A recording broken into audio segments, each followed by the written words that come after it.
Hello friends, welcome to Hint Study. दोस्तों, आज के इस वीडियो में आपका एक बहुत बड़ा जो कि डाउट बना हुआ है कि यह जो चिन्ह है, यह साइन है किसका? रूट का। यह कैसे आया और इसका क्या मतलब है और संख्या इससे कैसे बाहर आती है। ठीक है, इन सभी चीज़ों पर हम बात करेंगे। देखिएगा दोस्तों, यहाँ पर सबसे पहले हम बात करेंगे कि दोस्तों, अगर आपने अभी तक चैनल को सब्सक्राइब नहीं किया है तो सब्सक्राइब कर लें और वीडियो को लाइक कर दें। तो दोस्तों, यहाँ पर समझते हैं कि यह चिन्ह जो है इसका मतलब क्या है। दोस्तों, अगर हम 1 रुपये हमारे पास है तो हम उसे अगर लिखें तो कैसे लिखेंगे? ऐसे लिखेंगे 1 रुपये। और अगर हम कहें कि आधा रुपये लिख के दिखाइए हमें, तो अगर आप आधा रुपये कैसे लिखेंगे? 1/2 रुपये। यह कितना हो गया? आधा रुपये। तो आधा को हम क्या लिख सकते हैं? यानी 1/2 हम करते हैं तो यह क्या है? आधा है।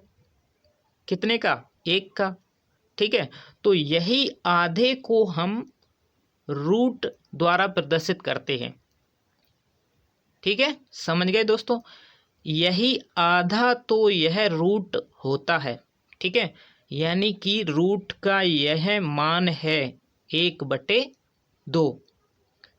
तो मैं आपको यहाँ पर बता दूं कि एक वर्गमूल आपसे पूछता है, एक वर्गमूल होता है जो आपसे पूछता है कि कौन सी संख्या जब स्वयं से गुणा की जाती है, कौन सी संख्या जब स्वयं से गुणा की जाती है तो रूट का चिन्ह, यह रूट का चिन्ह के बाद परिणाम देती है।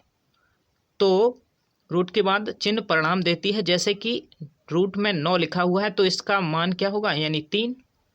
और रूट में 6 है तो यानी 16 है, मान लीजिए 6 नहीं 16 है तो इसको क्या लिख सकते हैं? 4। तकनीकी रूप से हर रूट का एक सकारात्मक और एक नकारात्मक मान होता है। यह प्लस और माइनस दोनों में होते हैं। ठीक है, लेकिन ज़्यादातर मामलों में सकारात्मक मान उत्तर वह होता है जिसके आपकी रुचि होती है, यानी जिसमें आपकी रुचि होती है। आप सामान्य संख्याओं की तरह ही वर्गमूल का गुणनखंड कर सकते हैं। ठीक है, वर्गमूल किसी संख्या के वर्ग के विपरीत होते हैं। वर्गमूल जो होते हैं वर्ग के विपरीत होते हैं। जैसे कि अगर हम 3 का वर्ग करें तो कितना होगा? 9। और 9 का अगर वर्गमूल निकालें तो कितना होगा? 3। ठीक है, तो देखिएगा इसका मतलब क्या होता है और इससे संख्या कैसे बाहर आती है। इसका मतलब होता है, रूट का मतलब जो कि मैंने आपको बता दिया है, इसका मतलब होता है 1/2 की घात। यानी किसी संख्या पर अगर रूट है, मान लीजिए 49 है रूट में, और इसका मतलब हो गया इस पर घात कितनी है? 49 पर। 49 पर घात है 1/2।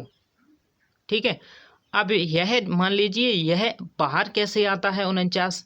यानी अब हम जानते हैं कि यह 7 का वर्ग है, यानी रूट से बाहर निकालेंगे 7 आएगा। लेकिन आता यह कैसे है? देखिएगा, अगर हम 49 को क्या लिख सकते हैं? 49 को लिखें 7 का वर्ग और इस पर घात कितनी है? 1/2 है कि नहीं? 7 का वर्ग हम 49 को लिख सकते हैं और इस पर घात क्या है? यानी रूट ही तो यह घात है 1/2।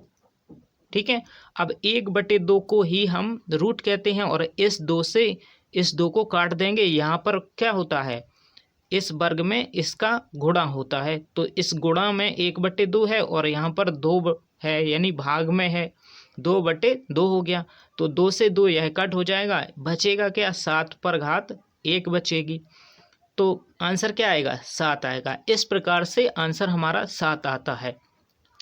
जैसे कि और समझ लीजिए रूट में 400 हैं, इसको हम बाहर निकालें तो कैसे निकालेंगे? सबसे पहले हमें पता होना चाहिए कि यह 400 जो है वह किसका वर्ग है। तो किसका वर्ग है? यानी हमें इसका वर्गमूल लेना है, यानी रूट से बाहर निकालना है। तो रूट से बाहर निकालेंगे तो यह हमारा 20 का वर्ग है। ठीक है, यानी 20 का स्क्वायर हम लिख सकते हैं 400 को। ठीक है, और इस पर हमारी रूट की घात कितनी होती है? 1/2। अब 1/2 घात है, यहाँ पर होता है गुणा, तो यह 2 से 2 यह कट हो जाएंगे और बचेगा क्या? 20 पर घात 1 और किसी पर घात 1 होती है तो उसका मान उतना ही होता है 20। ठीक है, तो आप समझ गए होंगे दोस्तों। मिलते हैं अगले वीडियो में। तो वीडियो को लाइक और चैनल को सब्सक्राइब जरूर कर लें। धन्यवाद।